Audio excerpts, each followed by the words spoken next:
सच्चिदानन्दरूपाय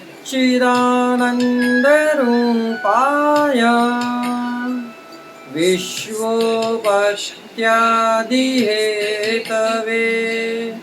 तापत्रयविनाशाय श्रीकृष्णाय वयं नमः। श्रीकृष्णाय वयं नमः। श्रीकृष्णाय वयं नमः। पुष्टिमार्गीय सर्वज्ञ करुणारसपूरितः श्रेष्ठफलप्रदाता च तस्मै श्रीगुरुवे नमः। तस्मै श्रीगुरुवे नमः। तस्मै श्रीगुरुवे नमः। वक्रतुण्डमहाकाव्य सूर्यकोटिसमप्रभ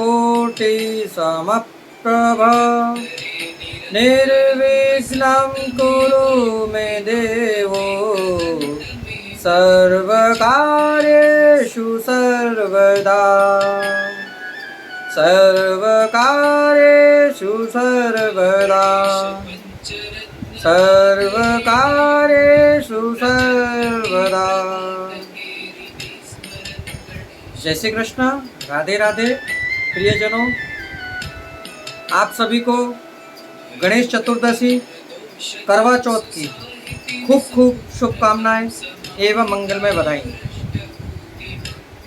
सबसे पहले यदि आप हमारे चैनल में नए हैं और हमारे सत्संग को सुनना अभी आपने प्रारंभ किया है तो इसे आप सब्सक्राइब कर लीजिए, जिससे नित्य प्रति तिथि के, नित्य प्रति उत्सव के आपको वीडियो के माध्यम से आपको सत्संग में सम्मिलित किया जाएगा। कभी हम भी लाइव आएंगे जब आप सब लोगों से सत्संग करेंगे। अभी शुरू करते हैं करवा चौथ, जो आज तिथि है। करवा चौथ का व्रत सुहागन स्त्रियां अपने पति की लंबी उम्र की कामना के लिए करती हैं। परंतु ये क्यों करती है और इसकी अर्थ क्या है? करवा चौथ को करक चतुर्दशी क्यों कहते हैं और किस लिए करनी चाहिए, इसके बारे में आज आप और हम थोड़ा सा सत्संग करेंगे। कार्तिक मास के कृष्ण पक्ष की चतुर्दशी तिथि को करवा चौथ अथवा करक चतुर्दशी के नाम से जाना जाता है। इस दिन सौभाग्यवती स्त्रियां गणेश जी की पूजा करने का विधान है। भारतीय में वांग्मय में श्री गणेश जी की पूजा किसी भी कार्य में प्रारंभ में करने की प्रथा सदैव ही मान्य है, क्योंकि सभी देवों में इन्हें अनादि देव माना गया है। अतः गणेश जी की पूजा सर्वप्रथम होती है। इस दिन भगवान शिव पार्वती ने अपने विवाह काल में सर्वप्रथम गणेश जी की पूजा की थी। इनका उल्लेख कवि कुल सम्राट गोस्वामी तुलसीदास जी ने अपने महाकाव्य में किया है। यथा मुनि आसन गणपति ही पूजे शंभु भवानी, अस सुनी संचय करी नहीं, सुर अनादि जिय जानी। निर्विघ्न पूर्णता के लिए इनकी पूजा को आवश्यक कहा गया है। करवा चौथ के दिन व्रत को नित्य क्रम से निवृत्त होकर गणेश जी की पूजा के लिए मन में दृढ़ संकल्प करना चाहिए कि आज मैं दिन भर निराहार निर्जल रहकर और गणेश जी के ध्यान में तत्पर रहूंगी। हर एक सुहागन स्त्री को रात्रि में जब तक चंद्रोदय नहीं हो जाएगा तब तक निर्जल व्रत करूंगी। व्रत के दिन सायंकाल में घर की दीवार को गोबर से लीपकर उसके ऊपर गेरू एक लाल, शुद्ध भाषा में बताओ, लाल लिक्विड होता है गेरू, लाल स्याही बनाकर उससे गणेश, पार्वती, शिव, कार्तिकेय आदि देवों की प्रतिमा बनानी चाहिए। साथ ही एक वट वृक्ष जिसे हम बरगद का पेड़ कहते हैं, मानव की आकृति का बनाना चाहिए बरगद का पेड़। और उस आकृति में एक छलनी, जैसे आटा छानते हैं ना, ऐसी छलनी बनानी चाहिए, उसका चित्र बनाना चाहिए। पूजन काल में उस प्रतिमा के नीचे 2 करवे तांबा, पीतल, मिट्टी आदि से निर्मित, जिसमें आपकी श्रद्धा हो, विशेष प्रकार का पात्र जिसके सिर पर जल गिरने के लिए एक टोटी लगी हो, जिस प्रकार एक झारी हो। हम ठाकुर जी को जो झारी धरते हैं, ऐसी झारी होनी चाहिए, झारी टाइप में। उसमें जल भरकर करवे में नाड़ा लपेटकर सिंदूर से रंगना चाहिए। नाड़ा यानी कि कलाया।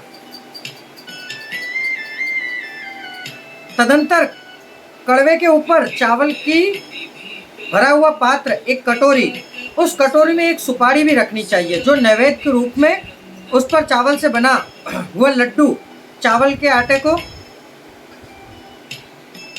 घी एवं शक्कर मिलाकर बनाया हुआ लड्डू, जिसे बोलचाल की भाषा में शंकर पिंडी भी कहते हैं, रखे।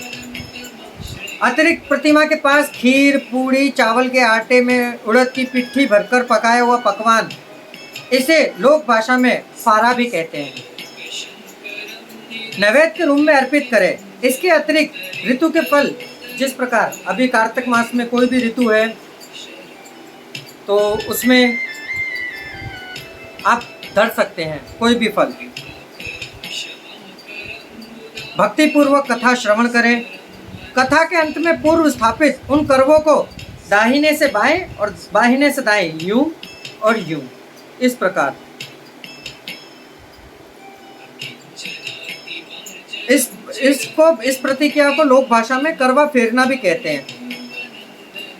इसी प्रकार विधि विधान पूर्वक पूजन करें।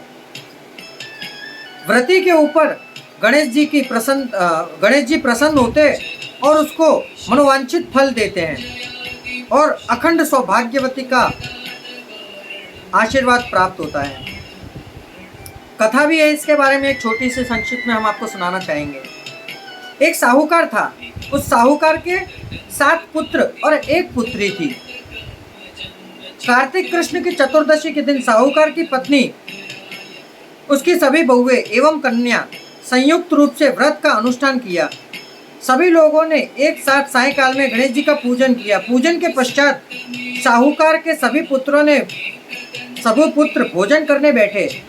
भोजन करते समय साहूकार के पुत्रों ने अपनी बहन से भी भोजन करने का आग्रह किया, तो बहन ने उत्तर दिया कि आप लोग भोजन कर लीजिए, जब तक गगन में चंद्रमा प्रकट नहीं होंगे मैं उसे अर्घ दिए बिना भोजन ग्रहण नहीं करूंगी। अब साहूकार के पुत्रों ने क्या किया, देखिए, ये तो उनका बहन के प्रति का प्रेम था कि उन्होंने अपने आंगन में एक अग्नि प्रज्वलित की और अपनी बहन से कहा कि बहन, चंद्रमा निकल आया है, देख चलनी में चंद्रमा दिख रहा है। उस अग्नि की जोत, उसकी लपटों को बहन को लगा कि सच में ही चंद्रमा निकल आया है। बहुओं को पता थी तो बहुओं ने उसको खूब समझाया कि ये चंद्रमा नहीं है, आपके भाइयों ने ऐसा ऐसा किया, परंतु वो नहीं मानी। बहन ने उसे अर्घ देकर और भोजन करने बैठ गई। भोजन कर लिया। इससे गणेश जी रुष्ट हो गए, कोपायमान हो गए। कोपायमान हुए तो उसके पति को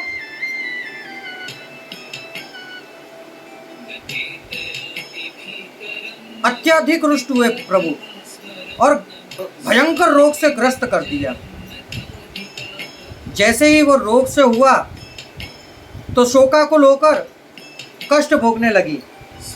कष्ट भोगने के बाद जब उसे अपनी भूल का ज्ञात हुआ, तब बारंबार मन में पश्चाताप करने लगी कि यदि उस दिन मैं ये नहीं करती तो आज ऐसा नहीं होता। गणेश जी से क्षमा याचना की, व्रत को पुनः भक्ति पूर्वक किया। उसकी आराधना से गणेश जी अति प्रसन्न हो गए और सभी कष्टों का निवारण कर उसे धन्य धान्य से पूर्ण कर दिया।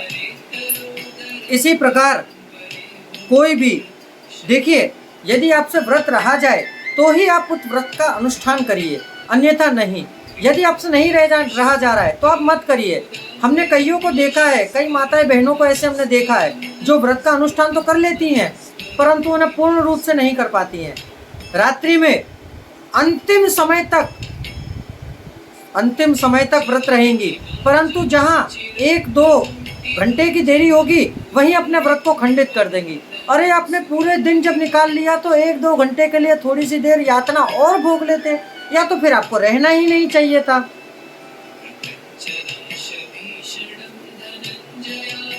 देखिए इस दिन क्या करना चाहिए। एक सुहागन स्त्री को जो किसी भी व्रत की पूर्णता पर उत्थापन करे तो वह उत्थापन किस प्रकार करे। व्रत की तिथि पर ही उत्थापन किया जाता है। जैसे आज व्रत की तिथि है करक चतुर्दशी, करवा चौथ, तो आज ही उत्थापन होगा। उत्थापन किस प्रकार होगा कि जिस वर्ष में उत्थापन करना हो उस वर्ष कार्तिक कृष्ण की चतुर्दशी के दिन व्रत समाप्त होने के पश्चात एक थाली को कुमकुम से रंजित करें और 4-4 की संख्या में पूड़ी और उस पर शक्कर रखकर स्थानों पर लगा दें।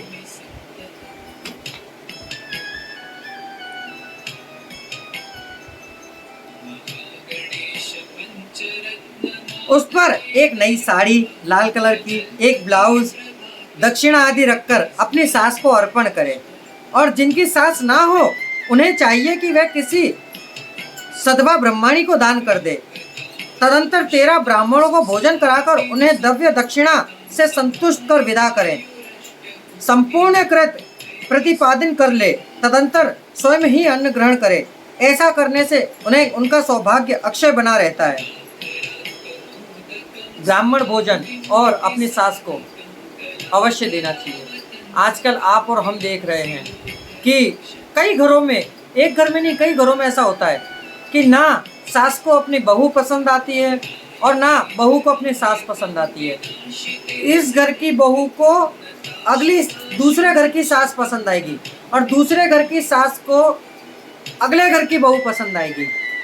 क्यों पसंद आएगी?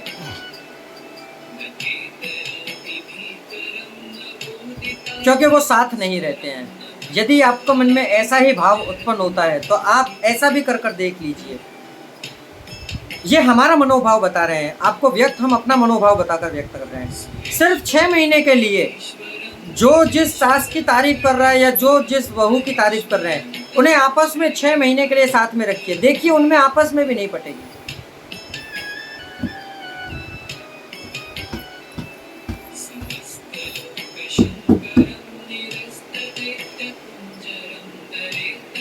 नहीं पटेगी। क्यों नहीं पटेगी? क्योंकि वो 24 घंटे सदा निरंतर साथ में रहेंगे। जब साथ में रहेंगे तभी तो एक दूसरे के प्रति द्वेष उत्पन्न होगा। एक दूसरे के प्रति ईर्ष्या तभी उत्पन्न होती है जब साथ में रहते हैं। अब वो कुछ समय के लिए आपके पास आती है, आपको लगता है कि अरे उसकी बहू का कितना अच्छा स्वभाव है, कितना सुंदर बर्ताव है, परंतु उसकी बहू जिस घर में है उसकी सास से पूछो कि उसका स्वभाव कैसा है। अन्यथा इस घर की बहू है तो इस घर की बहू को अगली सास, अन्यत्र सास पसंद है तो अन्यत्र बहू से पूछो कि उसकी सास का स्वभाव कैसा है, तब आपको ज्ञात होगा। तो ये तो घर घर की बात है। तो ये थी करवा चौथ की व्रत विधि और इसके बारे में थोड़ी सी कहानी। तो इस दास को आज्ञा दीजिए, कल फिर मुलाकात होगी एक नए सत्संग के साथ। जय श्री कृष्ण, राधे राधे, जय श्री गणेश।